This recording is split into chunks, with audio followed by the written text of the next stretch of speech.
With the surge of bumps and demos in recent years, and the emphasis put on the mechanical masterminds of today's game, prioritizing passing has become almost an afterthought for most teams offensively.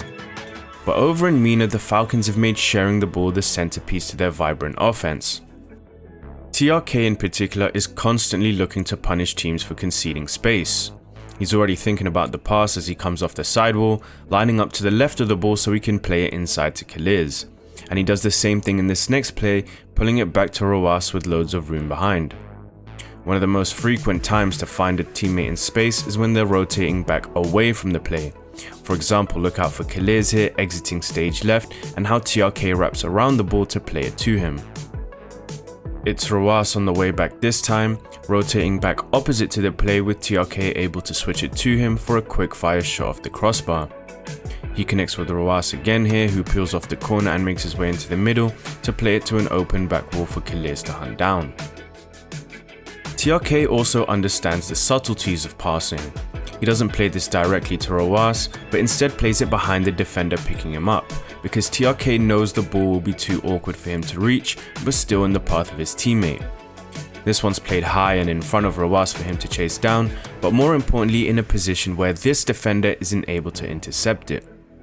He takes his time on this pass after seeing his opponents rotate out, making sure to play it just far enough from the sidewall to avoid it being deflected, but still within range for Khalid to make a play from. He likes to make use of the walls too. He sees two players commit here and spies a third on the sidewall, so instead of trying to play it past him, he directs it straight back into the middle and makes his way up to receive the return and sneak it behind Zazonix. He'll use the ceiling to play the ball down when he can't make his way above it. He pings this one down for Khalid beneath him, and this next one for Rawas, sending it to the ceiling away from the last man on the backboard.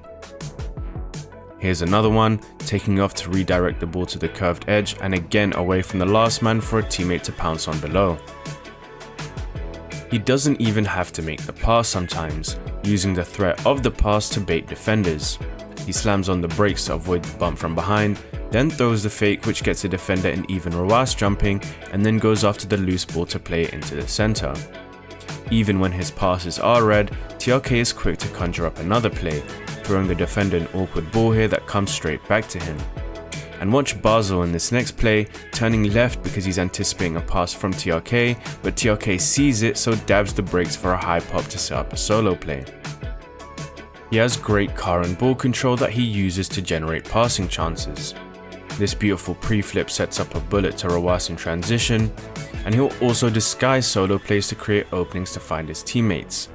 A defender goes up to contest with another on the backboard, leaving Rawas wide open to his right. You can see how much emphasis TRK puts on involving his teammates when he's coming off the sidewall, a very common position to solo play from. He surveys the floor here as he paths up and makes sure to play it around Venom after he leaps off his back wall to avoid the pass from being cut off. He's able to get it past too quickly here, so he pauses for a brief second to open up the passing angle inside to Khalid in a goal scoring position. He's playing ahead of the ball here and goes up the sidewall to the ceiling before hitting Khalid in stride, and if you couldn't tell by now, this team has incredible chemistry with each other. The ball bounces high in front of goal, giving Khalid a tough angle to score from, so instead he opts for the fake, leaving it to TRK to slot. They like to implement pre-jumps too. He gets a demo here and makes his way up the wall in anticipation for another touch to direct it into the bottom corner. He combines with Rawas here and again is up early, touching it to the ceiling for Rawas below to slam home. This pre-jump doesn't work out, but TRK manages to rescue the play, putting himself on the firing line of the ball and Misho, then recovering to flick it past Venom. And with Nabho alone and his back to the ball, he decides to play it inside immediately for Rawas to finish. Occasionally he'll also look to incorporate bumps. He plays it off the back wall to a teammate and gets the boost, then connects the bump as the shot comes in. They're 2-0 down in this one, so he's looking to be more aggressive, turning back around to take both goal line defenders out the play. He slides to the right on his wave dash here to take it past one, then touches it to the back wall to offload it behind as he takes care of the last man. He does look for aerial bumps too. He touches it to the ceiling here and then moves ahead to seek out the bump, and off the kickoff in this one he makes the smart decision to get in front of the ball since he's in a 1v1. He's really situationally aware when he takes to the skies.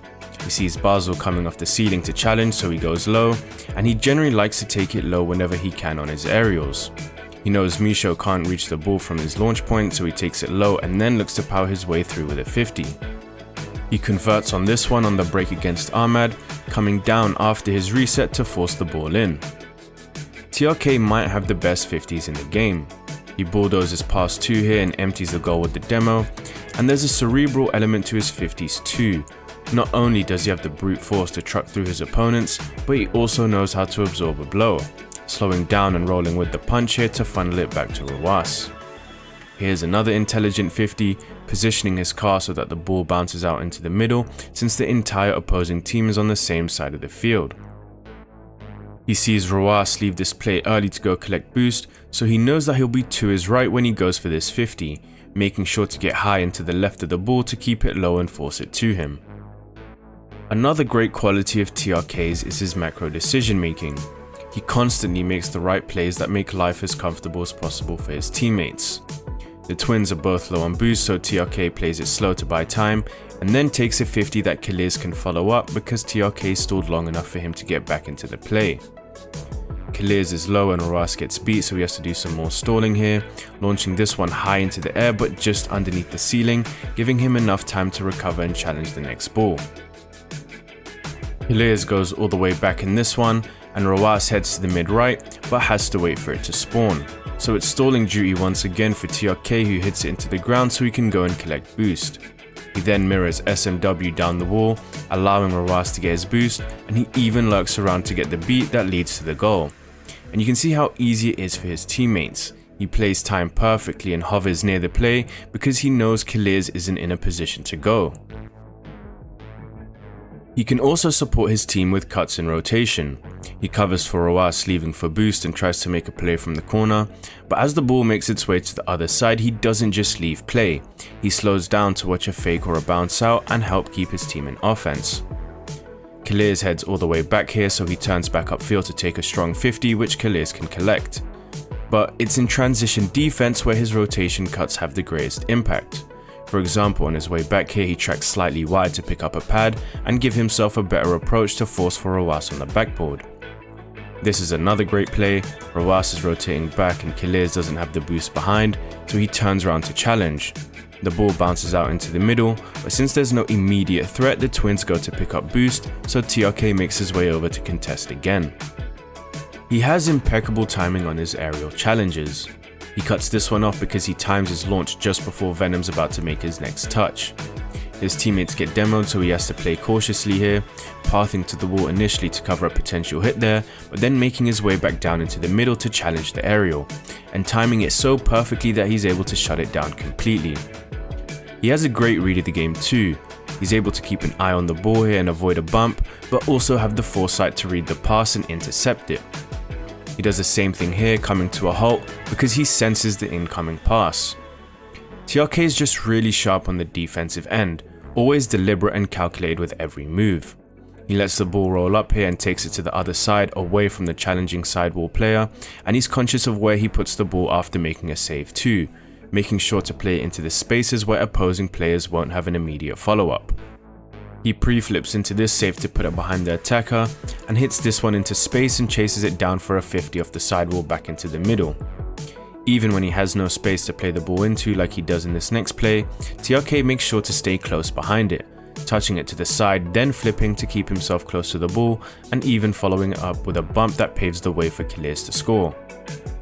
It's hard to pinpoint any recurring negatives in TRK's game. He offers great value offensively with his elite passing ability and aerial savvy, and defensively with his great read of the game and diligent approach. He has a beautiful challenge game too, and exceptional macro decision making, which is arguably his most valuable quality, enabling him to serve as the connective tissue that keeps this Falcons side functioning so fluidly. TRK is captaining a domestic powerhouse. The Falcons have dominated their region, taking all 6 Open Qualifiers this season, but with London round the corner, will they be able to replicate their success on the all-important international stage?